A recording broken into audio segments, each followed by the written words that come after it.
Rellism Sports Talk with your host, Terrell Jenkins. Good morning here in the United States. It's just past midnight. Rellism Sports Talk, episode 165. And for my special guest, it's just afternoon in Taiwan. This guy, we got somebody from Taiwan on the show right now. With the JMU sweatshirt Right now. on. Right Representing JMU right now. How crazy is that? 1 o'clock here in the morning. Unbelievable. And it is 1 o'clock Saturday. This is what we do right here on Rellism Sports Talk. Thank you for watching on YouTube, listening on Spotify. Check us out on Facebook, at Rellism Pod on Twitter, at Rellism Sports Talk on TikTok. Thank you for our patrons. 360 Painting, all angles are covered with 360 Painting locally here in Harrisonburg, Virginia. Love for the Black Mamba and all the love for my mama back here. Because on Rellism Sports Talk, we talk about sports from Hall of Famers to the local talent. Ready, Jackie? To the big time storylines. Let's go. And the biggest storyline that we got right now is, that's what I said. We got somebody right now from Taipei, Taiwan, a JMU alumni right here to talk about sports with us in these after hours. This is amazing, Jackie. Thank you for being a part of the show, for spending time with us. We are gratefully appreciated. Hey, man, it's my honor to be on this show. And thanks for Terrell and Jared, especially Jared, making a special appearance on the show. Because he don't come on the show very much. Yeah, so I feel honored. And just, so great to be on here to talk about sports. That's right, man. And I see you rocking the JMU basketball sweatshirt. You know what I'm saying? You know what you did when you came over here. So let me ask you a question. What brought you to come to James Madison University? What brought you here? So it's actually a long story, but I try to make it short. I was actually in Taiwan University for like 3 years. So I was way past, college age when I was in the States.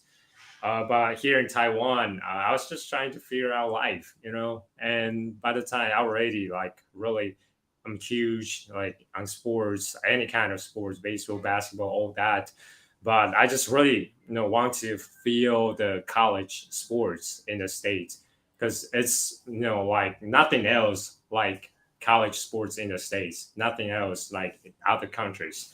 So that's what brought me to the States. And by the time I have a couple of schools on hand I get to go to, but JMU was my number one. And funny is that because the weather is kind of similar to Taiwan.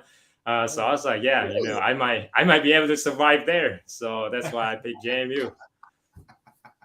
Okay, that's interesting, man. That's interesting, because you said you already went to a university in Taiwan. What made you think you had to come to the States to do anything? I mean, you were already on your way in Taiwan. What made you think, let me try to go there and do some things? What was it about it? Yeah, that's actually a big move.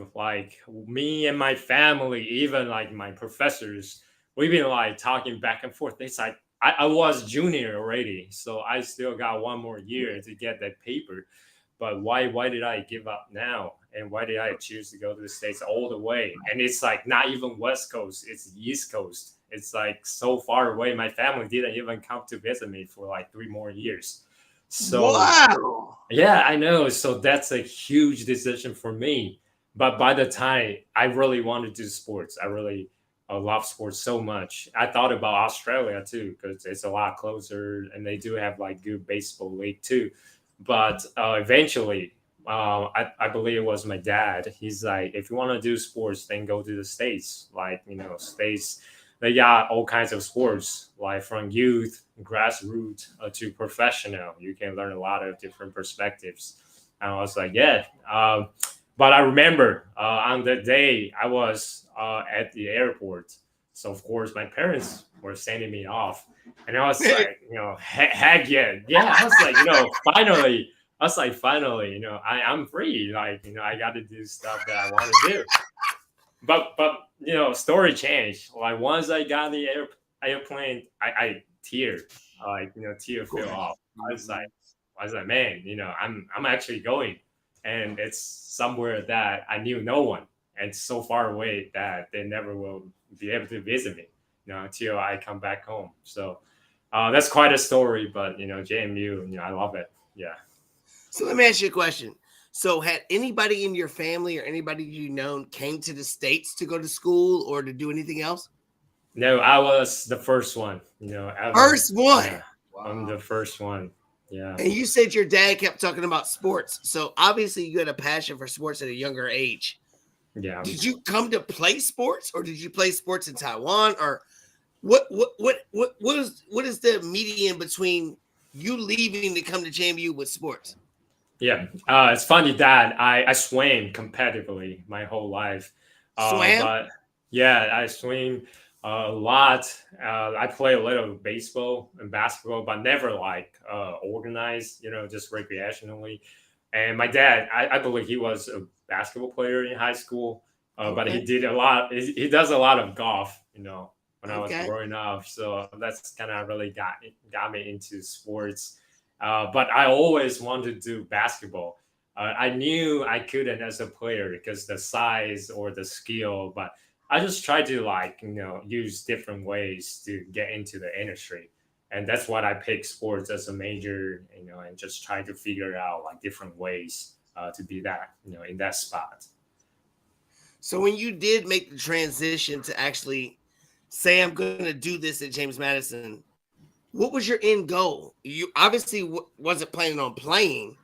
You said you made it a major or whatnot. What did you want to accomplish?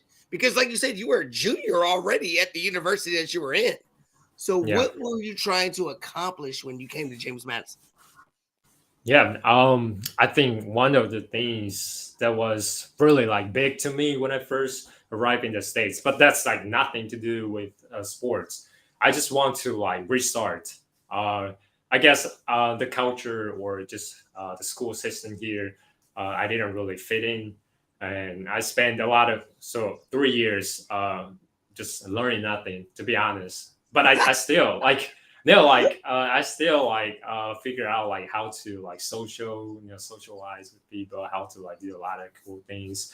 But just school wise, I never really understand why I studied that, what I studied this. But until I went to the States, it really just kind of refreshed, everything restarted.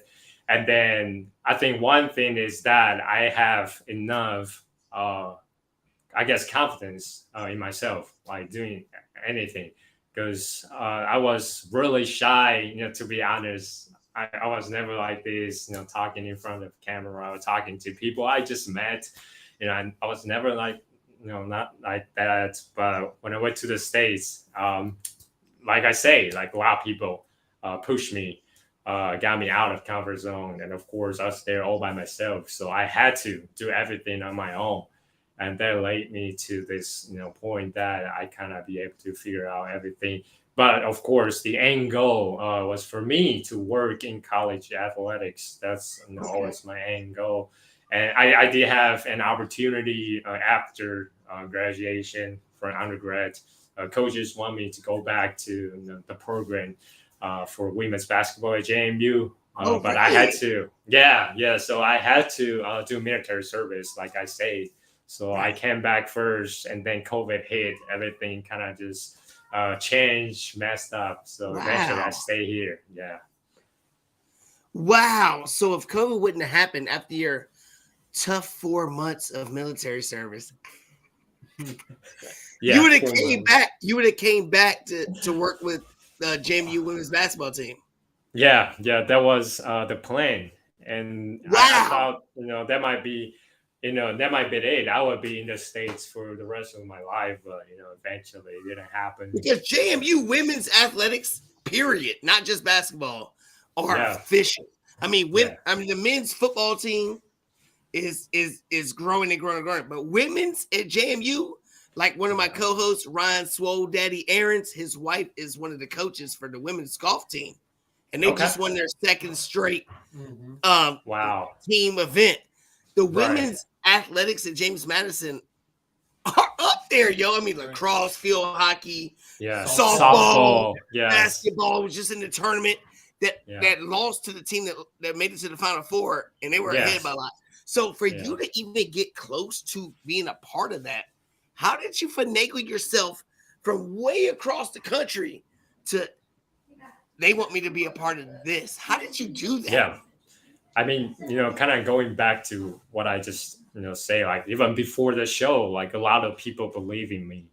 When I first got here, I sent out a lot of letters. Like, of course, I was like, hey, I will, be willing to volunteer, for the basketball team, men's, women's, either program or even the equipment room. So I actually started with equipment.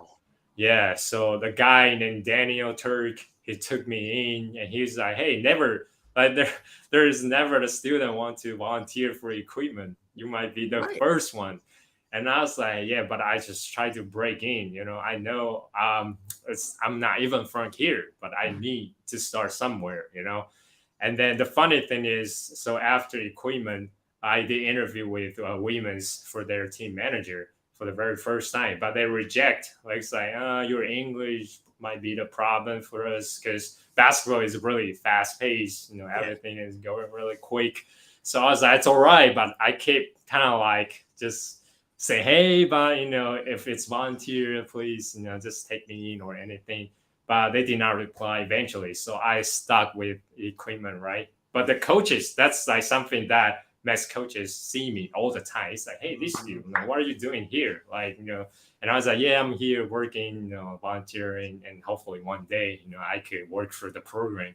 And that's how I got myself into the program. Eventually, it's one of the women's coach. He came to me and said, hey, we actually are looking for a manager. Are you interested? I said, heck yeah, like that's what I wanted to do. Yeah, and they even offered me scholarships, all that stuff. So yeah, I was like, wow, I did not expect that, but I appreciate you. Yeah.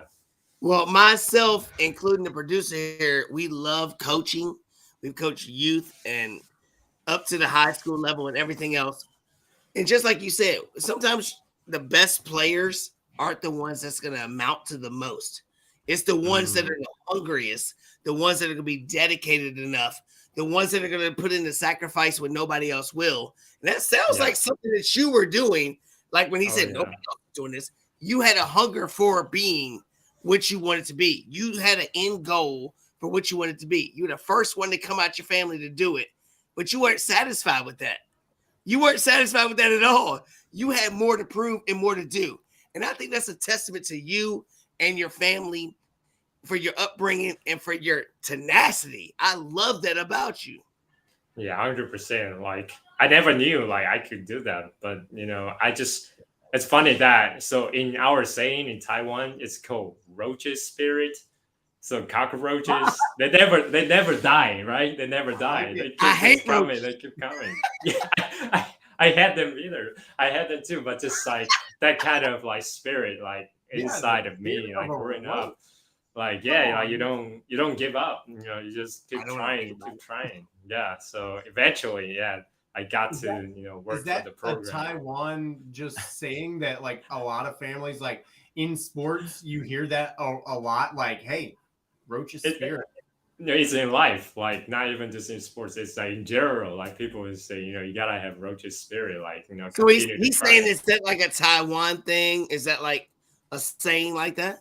Yeah, it's in Taiwan specifically. Yeah. So I like it. I did. Go ahead, Jerry. Like that, but it's like bend, don't break, right? Yeah. Be pushed to your limits, but never break. Be able to be resilient enough to come back stronger next time. Yeah. Same thing, or just like something doesn't break you, it's gonna make you stronger or something like that. I'm using roaches spirit from here. And I'm tired of talking about roaches because I grew up in the projects in Richmond with roaches. I would have to tie up my shoes in trash bags, and I still to this day cover my mouth when I sleep. So no more roaches talk, please. No more roaches. All right. But hey, But man, man, I this is amazing. yeah. And we haven't even touched on anything yet. And I'm Yeah. already amazed by the person that you are I appreciate and that. the struggle that you went through to get it. You had to be shy, but still hungry Yeah, at the same yeah. time. That's hard. That's hard for a regular person to say. Think about it. If somebody is shy, they're not gonna be hungry. It's very If you're conflicting, hungry, you you're not know. gonna be shy. You had all of these things in one person, Yeah, and the never say die attitude. it's like constantly, a battle. Like I really want to do that, but personality wise, it's like no, you're shy, you don't do that. But eventually, I break it. Just I mean, I gotta do it, right? Otherwise, it's gonna be the same. Like I never went to the States. I could have done this in Taiwan, Yeah, just doing the that's same what I was thing. gonna say. You could have done the same thing there, Yeah, but you did it here. So here's my biggest thing.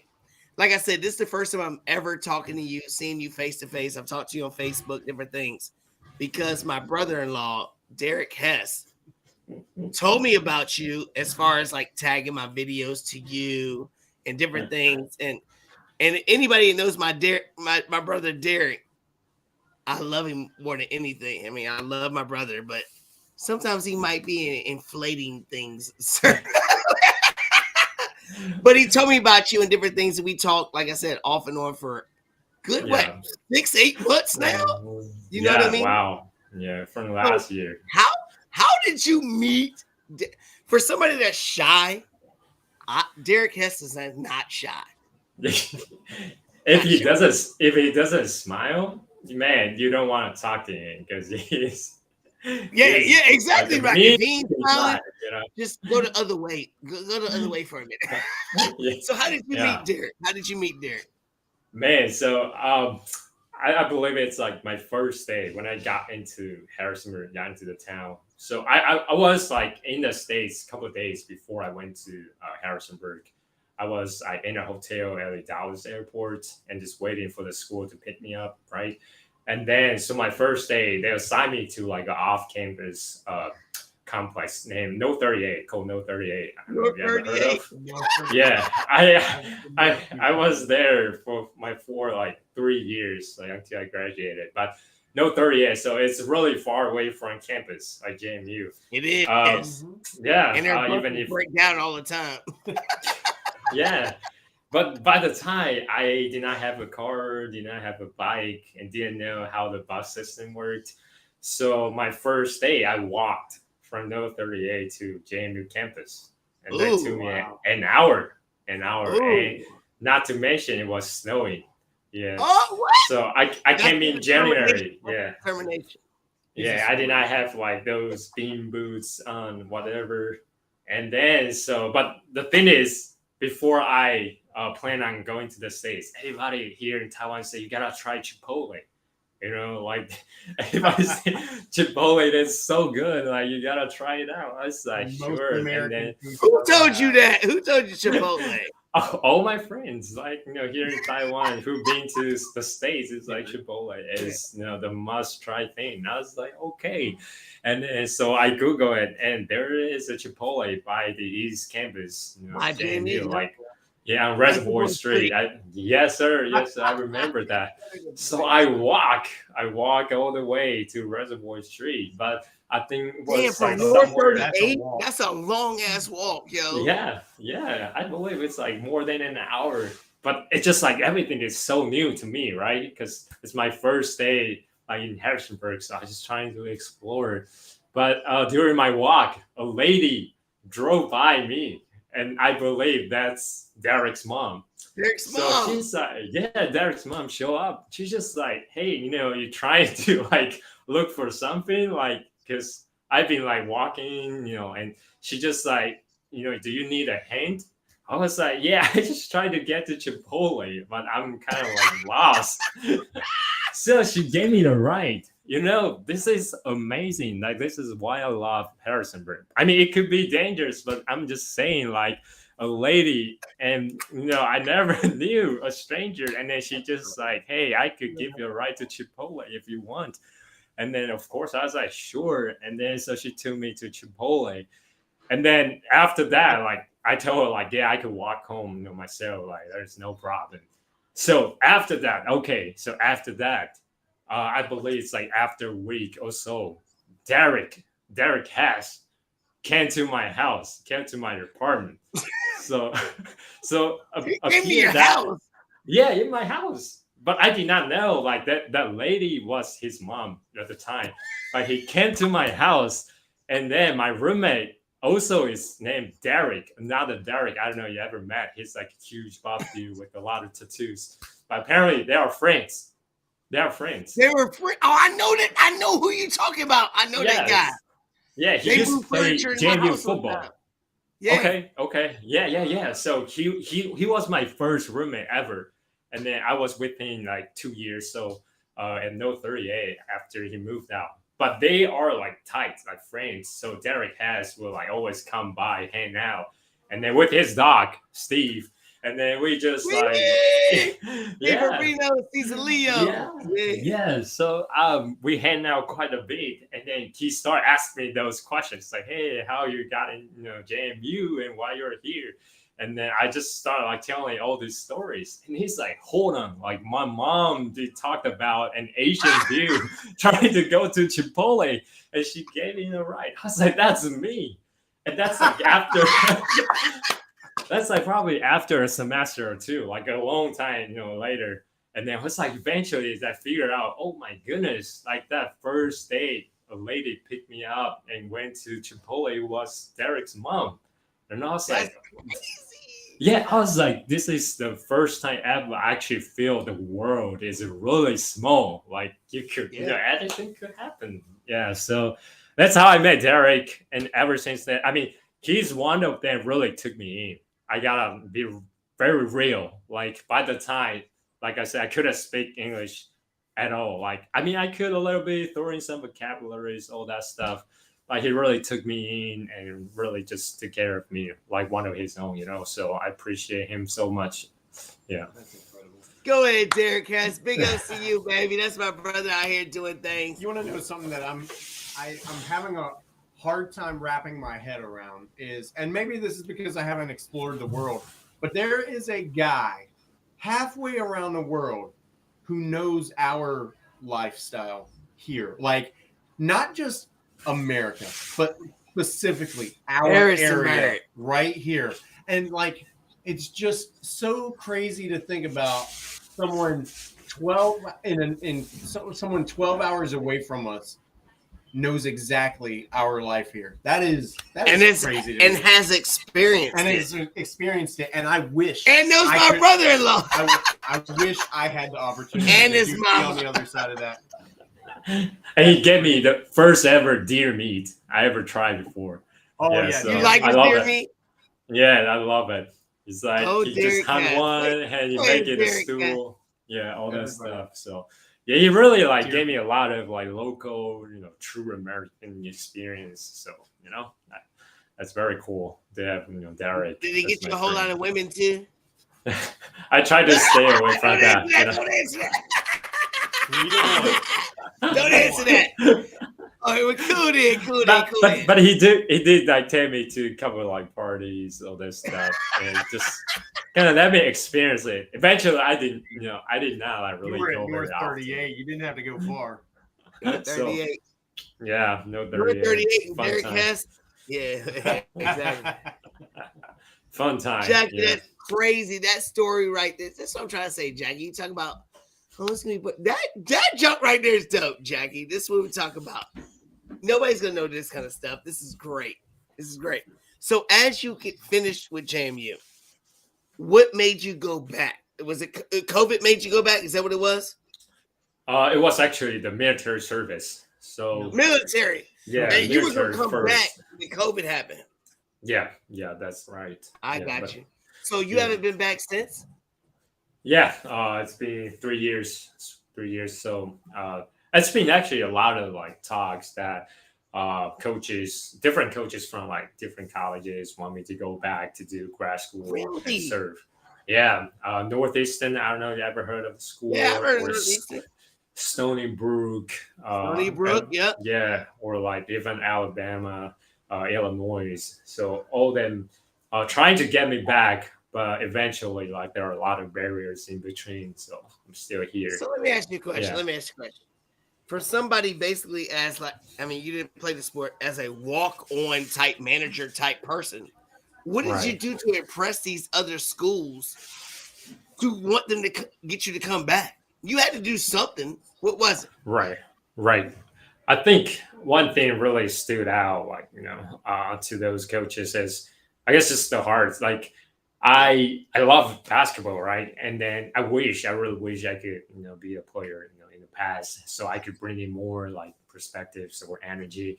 But just like me being there and trying to just do work, like when I was with JMU, we travel a lot, to different like stadiums, different away games.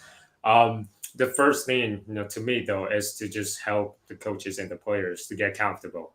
So like, I mean, I don't mind like just being friends, with them. Like it's cool, right? Because you get to like hang out with them, all that. But me being there is always like work first. Like for me, Look, I know it's kind of like lame, sometimes, but I know for it's me, it's not just like, lame. It's impressive, dude. It's impressive. but I just try to like, make them feel like good, before the game, at practice or during the game. And I guess the title mentality like really stood out, like, for them to want me to go back. And I think one thing like might be different than other like managers or like other people is that I try to build personal relationships, but not like on the core thing that trying to show off like, hey, she's my friend, we're really tight. But I always try to do it behind the scenes. Like I would DM them, text them, say, hey, I remember like we played Purdue in 2019, I believe, and then Purdue is like a big program. Yeah. We lost by 1 point, and one of Yeah. our best shooters, she missed a free throw at the very like second.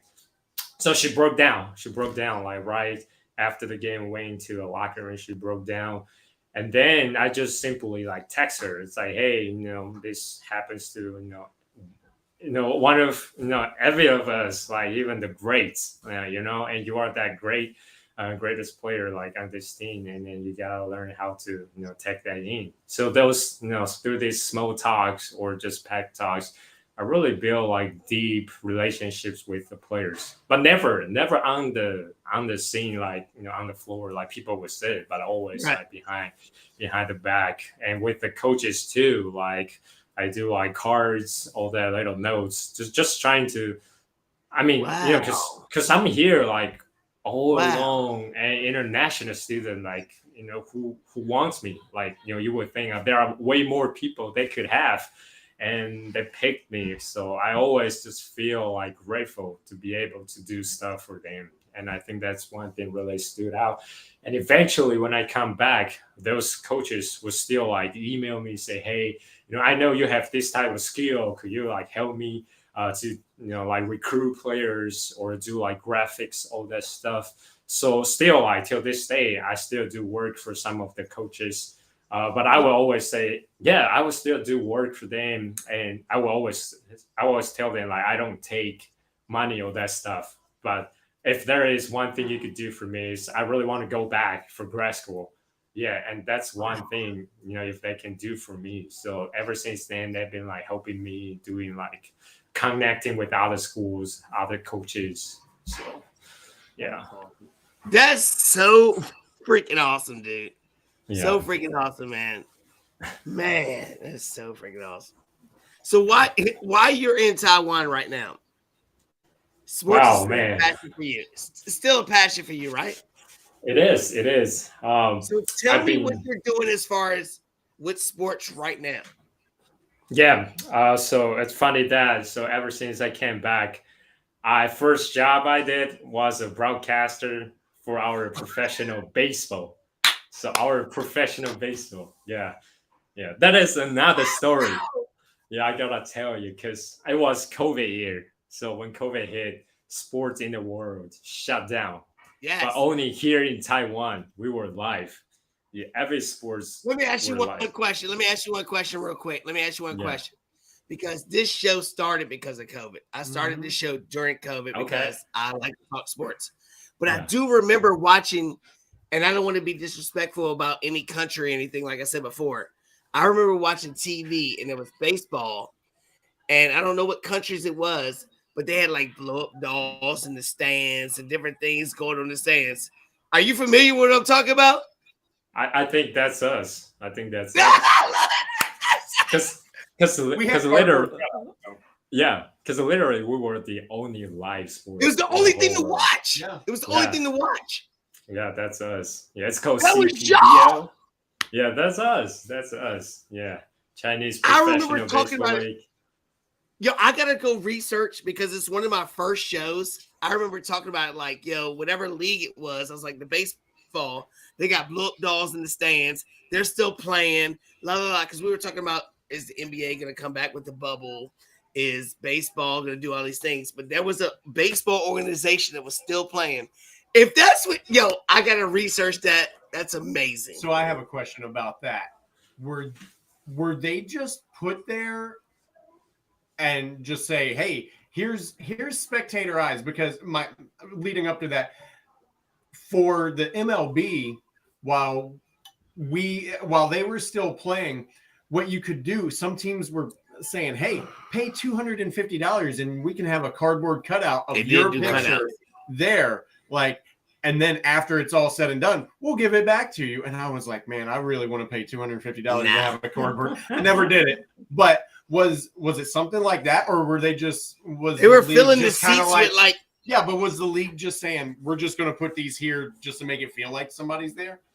Yeah. It's Also, like- from my understanding, like we never did that. It was like like people paying for the cardboards thing. Right. I think it's just the league or the organizations. They try to make it look good on TV, but that did not last long because we opened it up really quick, so Yeah. people could actually watch live sports, all that stuff during that first COVID year.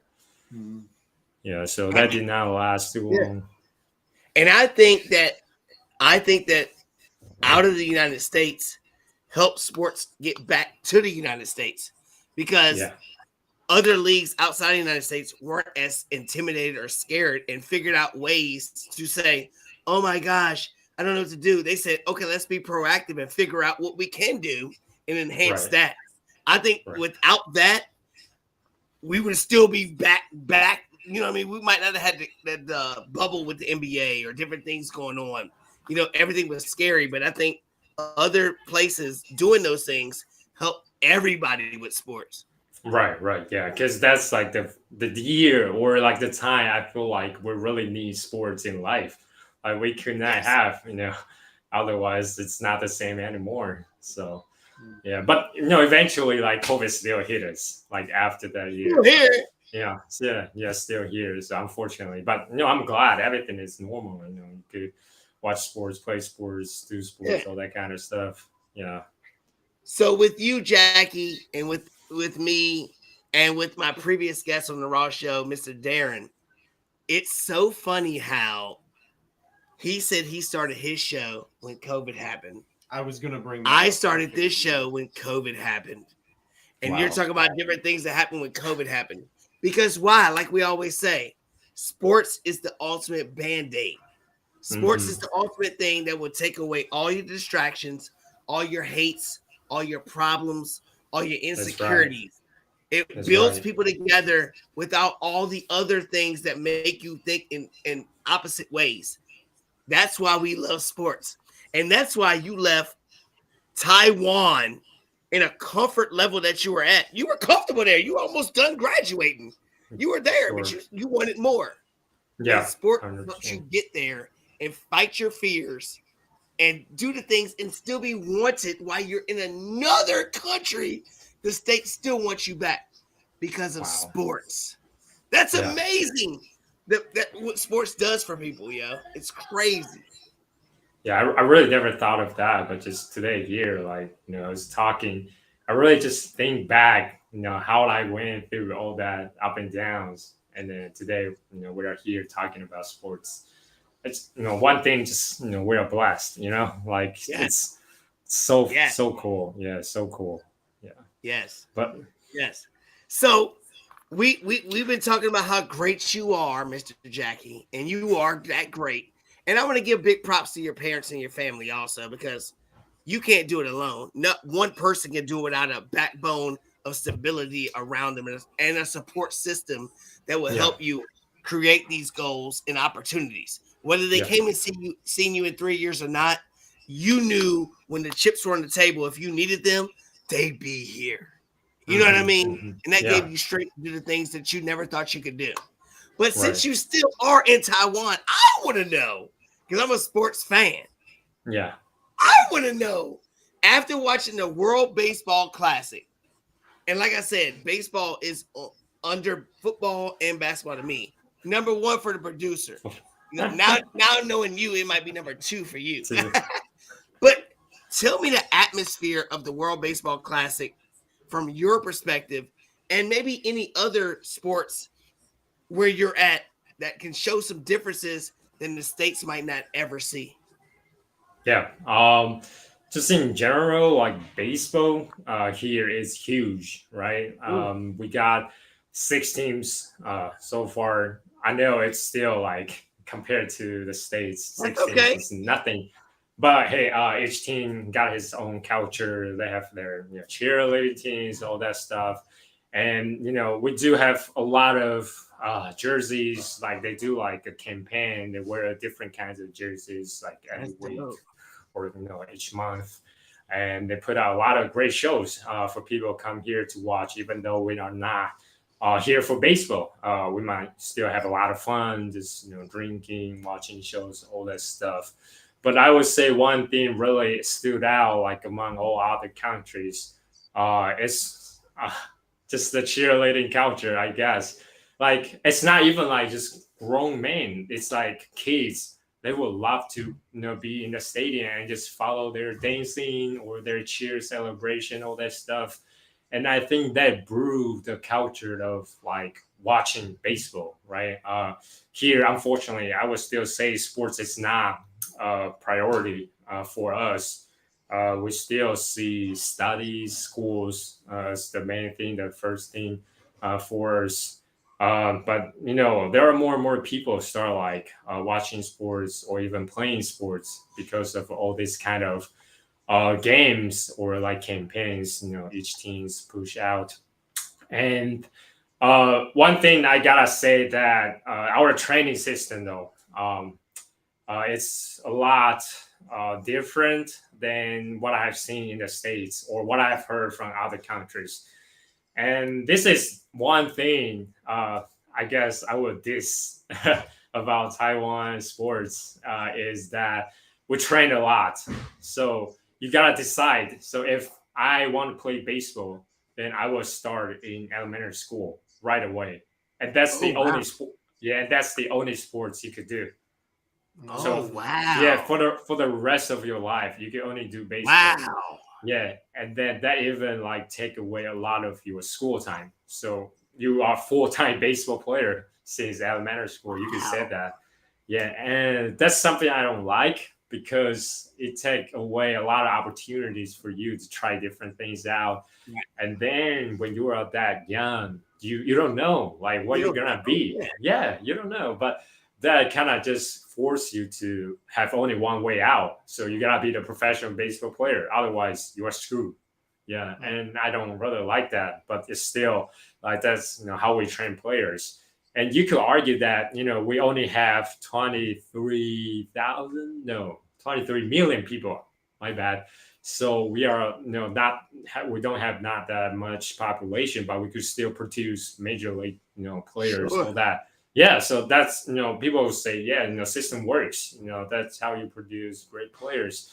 But with more like knowledge and understanding, like with the trends in the world now, especially in the States, like people say student athletes, but still like you can still maintain sports while studying. I think that's really one thing. I really want to see here, but unfortunately it's still like kind of like getting there on the way, but still like mainly you see players like spend majority of their life just doing one thing, and then after their career, you don't see them going anywhere, because they don't know what else to do. So that's one thing I would say huge difference in terms of like training, section here in Taiwan and in the States. But other good things like here in Taiwan, it's just so much fun like that. You got to go out to watch games, with family, and it's really easy to get to the stadium. I've been in the States, in DC once, going to the Nationals game, and Man, yeah, and it parking's just horrible, dude. yeah, parking, all that. I mean, you could take the metro that system, but it's just not that convenient, I would say. But also because it's a lot of people, right? But here, like, it's very easy to get to the stadiums, and it's really easy to get, the tickets, all that, because, it's just like it's everything that people might not try to do, like as their priority, but still, like, people have that passion for sports. Yeah, but that's why I'm saying that sports is still growing here. But with the WBC, like every time the tournament happens, it's wild. It's like like it's like World Cup, with soccer, in all those like big soccer countries. But here in Taiwan as well, especially we were one of the host countries in Thai zone, and like I mentioned, like people were literally like just like being on their phone, like catching up, what's going on, or on TV. And then I gotta tell you the funny story of one of our really good players for our national team, and now he's playing for the Red Sox. It's like so we have a military service, right? Like mandatory for every male. Mandatory. And for athletes, it's different. For athletes, it's different because they gotta play sports, so they cannot be away for like a year or 4 months, from away the games. So they gotta constantly be in training, all that stuff. So the government offer them a deal, so they don't have to do military service. But anytime, every time, if there is an international game where they need them, they gotta come back. They gotta play. Really? Yeah, they gotta. So he would have to leave the Red Sox to come back? Yeah, they are required. They are required to play, for the national team. But so the Red Sox are in the playoffs. Suppose they're in the playoffs. No, but that before WBC, he wasn't with the Red Sox yet. So yes, it's like right before the WBC, he was already in Taiwan, and the Red Sox announced that he was, like with them. He signed all that stuff. But before that, he was like really just being careful, I guess, because there is a big deal coming, your way. You don't want to get hurt. You don't want to play too much of doing the NBA load management. yeah, all that stuff. So he turned down the invite from the government, and then they just stir up. Like people was like, you're now like trying to like, be mad, and then it's like because it's actually illegal. Like it's law. Like he is required to play for the government. Right. So that could get him in jail. All that kind of stuff. What? Yes. Yeah, but he turned it down. But eventually, like the government just talked him through, and then he said, "All right, I will be part of the team."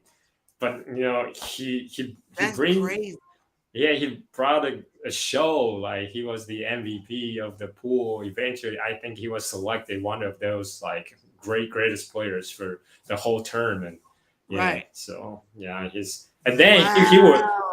Okay, so one thing, and then like during every game, as long as he get on the base, he would do this salute thing, and then there were like international reporters like kept asking why he's trying to do this salute celebration thing, and he's like, "You never want to know," and that's where he came from. Because first he did not want to join the team because of the military thing.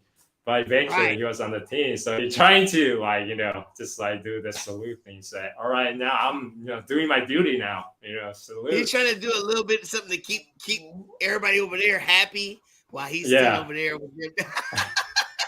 Yeah, so that's been the big thing here. Like everybody start doing this salute celebration ever since then. That's awesome, yeah. I would like, you said so many awesome things there.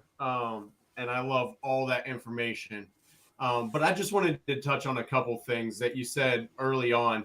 At first, you were talking about how there's only 6 like professional baseball teams there, and I'll be the first to tell you I will take the quality over quantity any day of the week. And it sounds like the culture that is brought to every baseball game there in Taiwan is just an atmosphere I'd love to be a part of. And then also, I feel like with that culture, the fans respect the game a little bit more than Americans do. They find more ways to cheer and more reasons to cheer than I feel Americans do. So Americans, get on your game here. I feel like we as Americans nitpick our teams all the way down to the bones, and it gets old after a while. I just want to go out there and enjoy a game. Well, that's all because of money, dude. It's all about money. Yeah, exactly. Money's the reason for that. That's why. Saying, I would love to be a part. There's no purity in baseball or any sports anymore because there's so much money that monopolizes everything. You're right. You're right. I'm just saying what they have there is. You would enjoy the purity of it. Oh my gosh! But here's my thing, Jackie. Here's my thing. You were talking about how when they want to pick a sport, they got to pick one sport and they got to stick with it. I think this is where you come into play because I look at you as a natural born leader that you might not even look at yourself as somebody that has done the things and the steps to get to places that you never thought you would. You know what I mean? When it was easier to just do this and do that, you said, no, I'm going to do this and try to figure out this and try to figure out this. So people that want to do baseball over there or whatever, when they say that you can't do anything else or whatever, I think that you have a platform that you can say, hey, you can still learn and do more things. So I want you to continue with what you're doing as far as the youth and whoever else is involved with these baseball things, because there is more to it. Because I see a bunch of people, athletes around town that could have went to college, did different things with sports, and it might not work out, but then they don't do anything. There's still way more to life than that. There's still way more to life than that. In the United States, they don't make you do it. You're saying over there, they make you do it. I think there's a change that you're going to be a part of helping that. I also have to say, in the American culture, we are constantly saying, yeah, do as many sports as you can because that'll make you a better athlete. Yes. Like, baseball teaches you hand-eye coordination, and then soccer, teaches you to move with your feet. And so I don't know which would be better, but I mean, because when if you're I can get baseball players or softball softball players that come to me and go, this is what I'm doing my entire life, and I'm here and I'm for real about this. Oh, that would be incredible. Yeah, but how many people are really believing that? They're gonna do it because they feel like they have to do it. The thing is though, like, how many people are on one team? For example, like 20, for a baseball team, for example, like from elementary school, from like those youth sports to like varsity to professional. But you only produce just that 1 or 2 to the big league. So, other people are just sacrificed, from my opinion. But, they might enjoy it. They might love it. But what I'm saying is it's like hard. Like you say, a lot of athletes, they could have done there. They could have gone to like good schools or professional. But eventually they did not. And then they stopped doing what they did. And I think that's all ego, like they believe themselves. They want to do sports, but eventually they did not. But, there is still more ways, they could go around it. But I think that's just really hard for these athletes. I mean, the same thing in Taiwan. Here we have like those players. They might not be the top, but they still made it to the professional league. They are in the minor league. But, it's a problem because the other day I talked about with a friend. She is a translator with the minor team here. And then a coach from Japan is coaching here for the minor league team. Say, what is players so satisfied here in minor league team? And that's the thing is because they've been doing the same thing over and over again. Yeah, and then now they finally made it, and then it's like, all right, that's it. Then I don't really need to put That's into my end more goal. work. Yep. Yeah, yeah, and that does not make sports like better. They won't make you better. Again, you still continue to just be in the same position over and over time. And I think with different sports coming in, like Jared said, actually there is a science like statistics, all that stuff, prove that you will help you when you do different sports. It will help you to be a better athlete, and with that, like it actually increase more paths or opportunities, or more about how this world is actually working. It's not just okay, whole my life is sports, but you actually experience more. And when it comes to decision, you have that knowledge, you have the wisdom to make the right decision. Exactly. The more avenues you travel, the more knowledge you gain. It doesn't. There's no right or wrong way to do one sport. Look at all the different people that play football, that do gymnastics, or to do yoga, or to do different things. There's no right or wrong way. It's a matter of your passion to do it. How many people come out of college and have the option to choose football or baseball or basketball? Look at Allen Iverson. Look at Allen Iverson. Tom Brady. He played overseas, right? Didn't he play overseas somewhere? Allen Iverson. He played overseas? He played at the end of his career. Stephon Marbury. Okay. Stuff. Yeah. Yeah, you know what I mean? Allen Iverson was the number one recruit at quarterback coming out in football. He played basketball. There's so many different players like that. They can do multiple things. But if you limit them to one thing, how do they learn other things? It's more than sports. Mentally, you learn other things, different avenues to do other things. Yeah. You know what I mean? Patrick Mahomes. Baseball. Yeah. Russell Wilson played baseball and football. Kyler Murray. Different Deion Sanders, right? There you go. Colorado coach. Yeah. So Michael Jordan. Yeah. And Michael Jordan's too. Yeah. And that's the way it is. So I think that's something that you're gonna have a platform to help people do that. I really do believe that. I mean, I really hope, but it's like a government thing, It is. Like, it is. A lot of people try to change it, but a lot of people also are just you can't change it, but you can like do some things, options on the side. I don't know, but we're running long, so I want to get to some other things with you.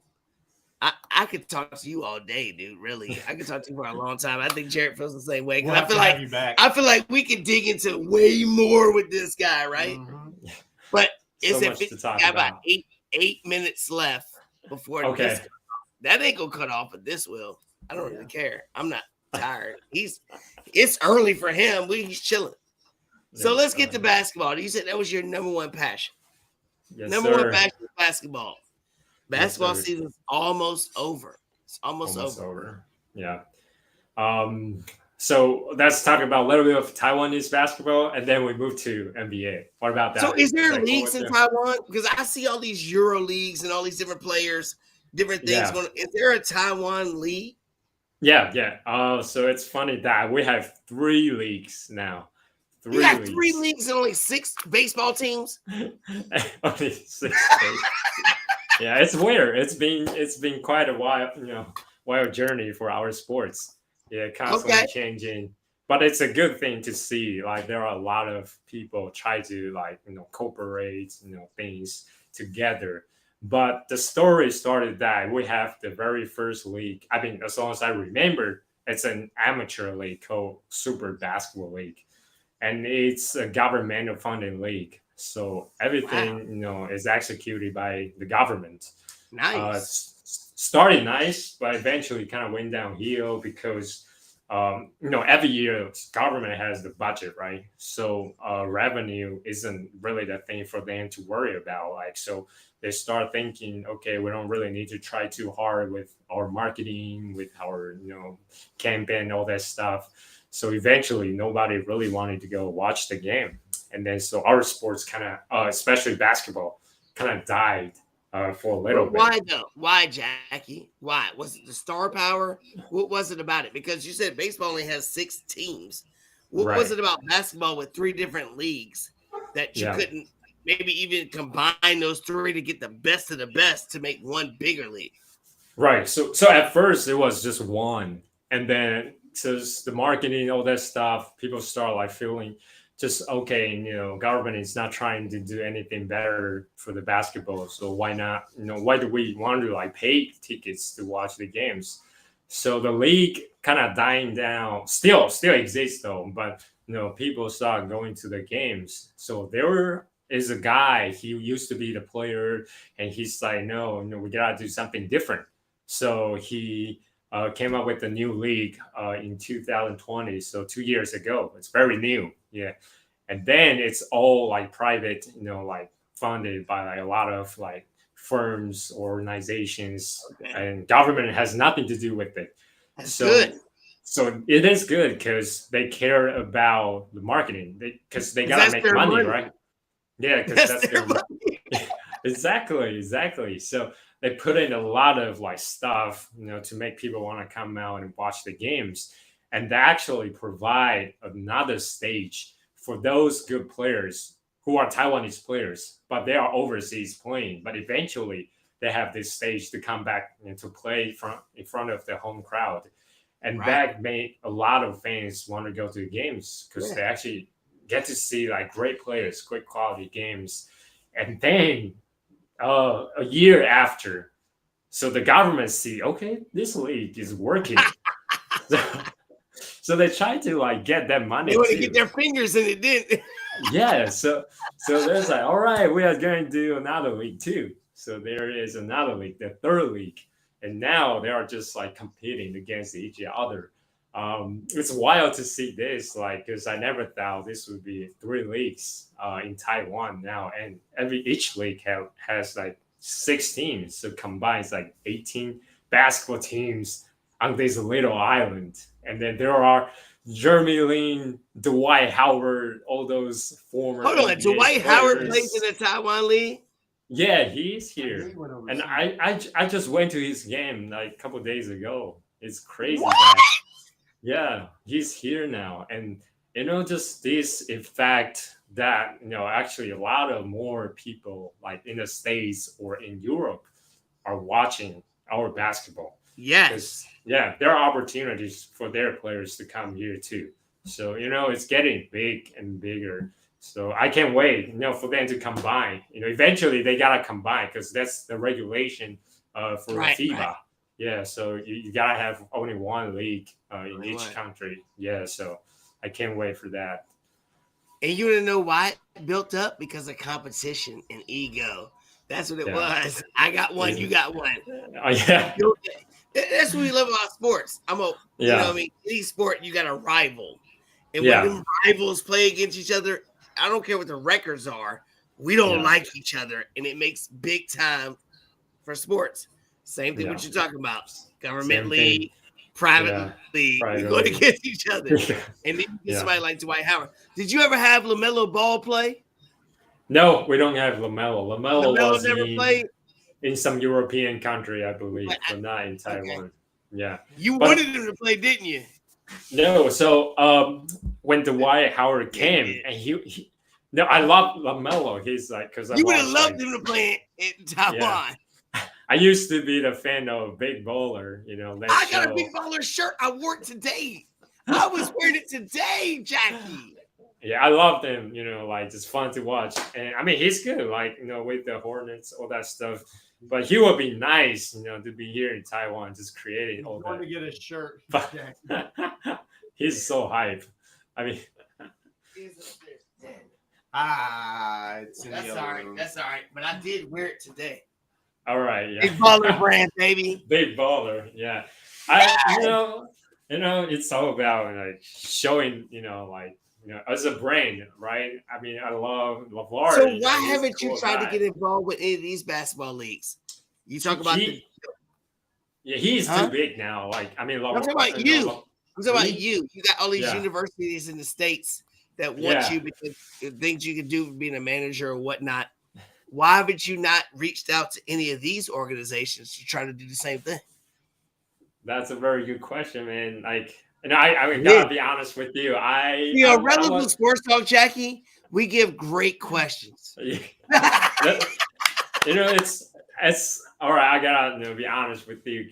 I was offered a position with one of these professional teams here in Taiwan. So it's dream come true. Like I worked so hard my whole life. I just really wanted to get in, to professional sports, especially basketball. But eventually, so that was a translator position, right? So with my English skill, so I'm really comfortable with doing that. So I have no problem. But I realized that this is not what I really want. I mean, it got my foot in the door, but eventually it's easy to be replaced with that kind of position. And that kind of leads me to now I'm learning like computer coding, all that kind of stuff, because I'm really into stats, doing like data, all that kind of stuff. So eventually I would still love to work here or in the States, either one, with the teams, but with these specific skills, which is like really popular now, like with baseball too, with basketball, like everything is data wise. With this kind of skill, I think it really helps me to, I guess, like with the voice, right? With the voice that I can provide suggestion, all that stuff. Instead of just being like others' voice, like just helping, translating, all that kind of stuff. But no disrespecting though. Like I would love to. I mean, I really love that job, that position, but eventually I turned it down just because I have my own plan. Eventually, I still want to go back to the States to do. Is that your plan? What is your plan then? You said you got your own plan. So if it's coming back to the States, why? Because like I said, it's so much easier for you to do it, what you're doing, where you're at. You've got the clout, you got the knowledge, you got the experience doing different things. Why is it that you want to come back to the States to do it? Yeah, because that's what we're talking about, just changing, the culture, changing the environment. So, I mean, of course, like with the experience, in the States or overseas, it always brings you different perspectives. You see things over like broader spectrum.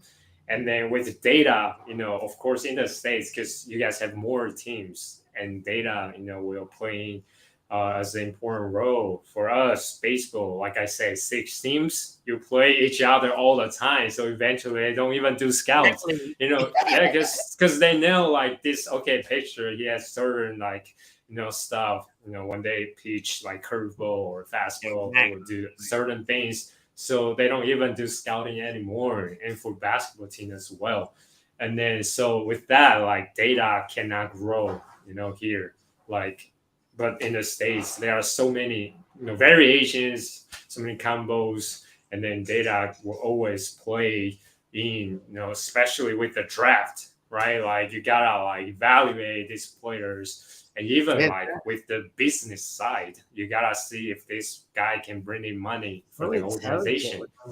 So so that's why I've been trying to go back. But the plan is I'm doing a boot camp. Hopefully, I apply for a boot camp here for coding, and then hopefully I get these skills in my bag. And then when I go back to the States, they could say, "Hey, this guy, he got the skills. He can, be on the court right away with this." And that would be awesome. That would be awesome, especially when you come back to the States and you get on Rellism Sports Talk live with us. Dude,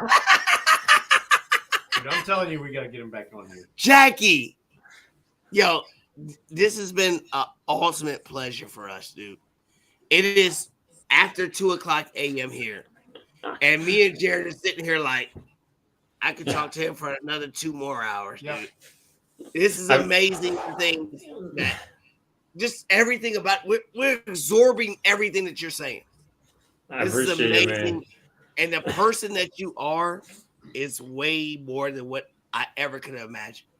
If possible, let's do part 2. But I know there are still many things you guys want to hear, and I haven't. Yes, it is. Let's do it then. On pre-show that we haven't even the world we didn't even touch We didn't even get to so much more. Yeah, I love NBA too. Like I say, I have not, been following too much, but I still like in that, in the industry. I know what's going on, and a lot of players are, like, just crazy here in Taiwan. Like, just start rooting for the Spurs, and that's all you got to do. No. You never want to root for scrubs. Black and silver. Just buy a drink. Tim Duncan. I know you know that name. He doesn't know Tim Duncan. He taught me how to bank shots, so the big fundamental. The big fundamental. Yeah, he's the guy who teaches me never to be fancy. You can be fundamental enough, and then you can still be the great player. Why. No, this is gonna be the This is gonna be the test right here. This is the test right here.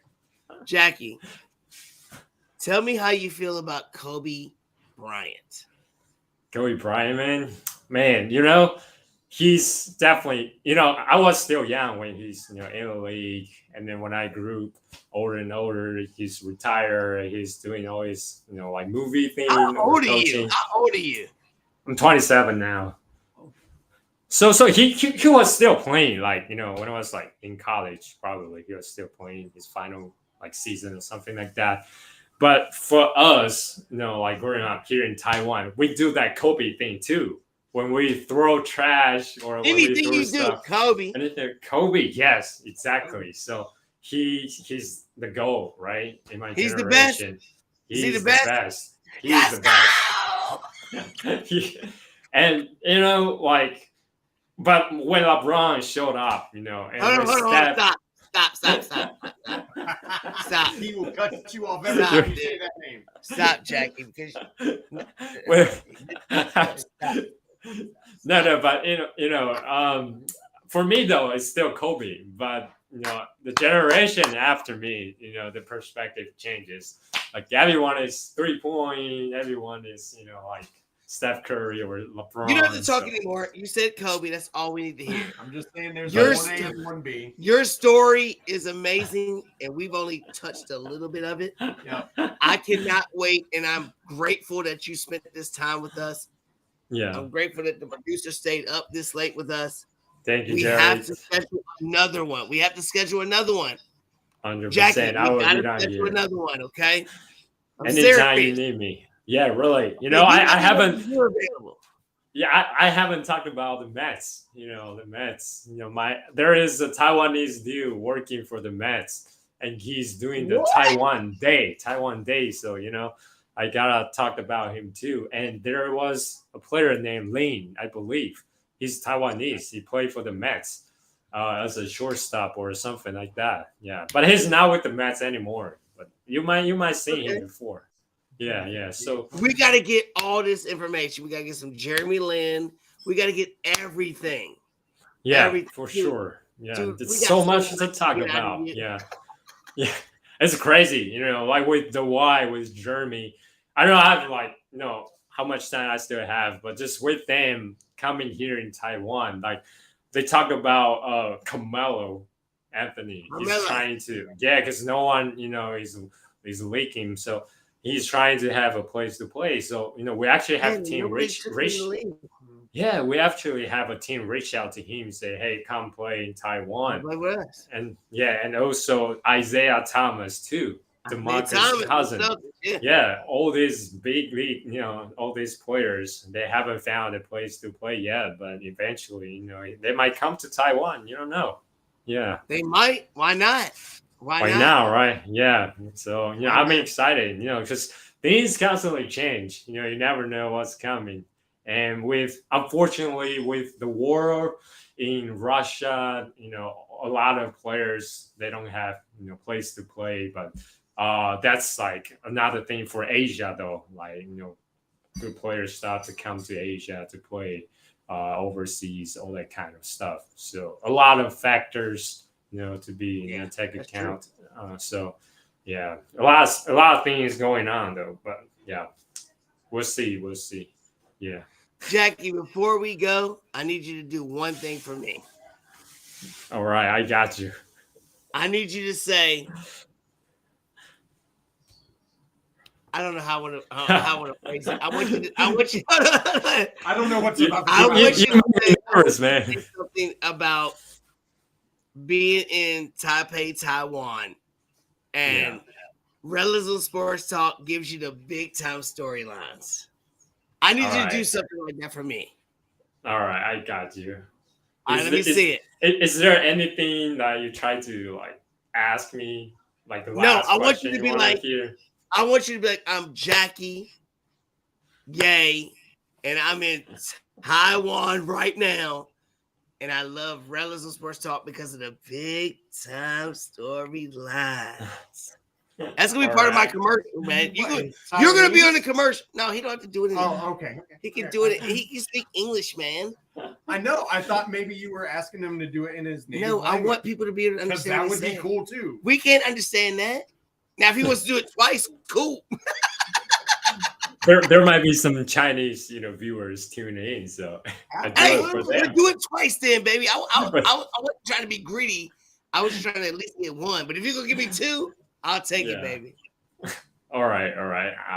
Do I just do it now? Like, let's go. Go for it. All right. This is Jackie Ye, currently Taipei, Taiwan, with Jerry and Taro. I'm so excited with the Rellism, and this is the big story headline. I'm so happy, so excited to be here. Hit you with the shimmy. Woo! Let's go! Let's go, Jackie! Let's go! My man, Jackie, yo. I'll tell you what, Rellism Sports Talk, episode 165, live from Taipei to the USA. We talking sports every day, and we're going to get you on another day. Right, Jackie? Please do that. I have all ours, baby. So many stories. The pleasure is all ours, and we want to hear all of them. Absolutely. Definitely. All right. Definitely pleasure, man. We got to schedule another one. Continue doing what you're doing, baby. You are the epitome of a man that keeps a hungry man. Cockroach spirit. I love it. A hungry man. I love that. He will not settle for nothing else. I love it, baby. Cockroach spirit, baby. I love it, man. Thank you, guys. All right, shout out to you, man. Have a good rest of your day. We talk about we going to bed. Enjoy your rest of your day. All right. Good night, fellows. Shout out to JMU. Shout out to Rellism. I love you guys. That's right, baby. Big time storylines. Thanks, all right. Have a good night, yo. All right, man. Peace out.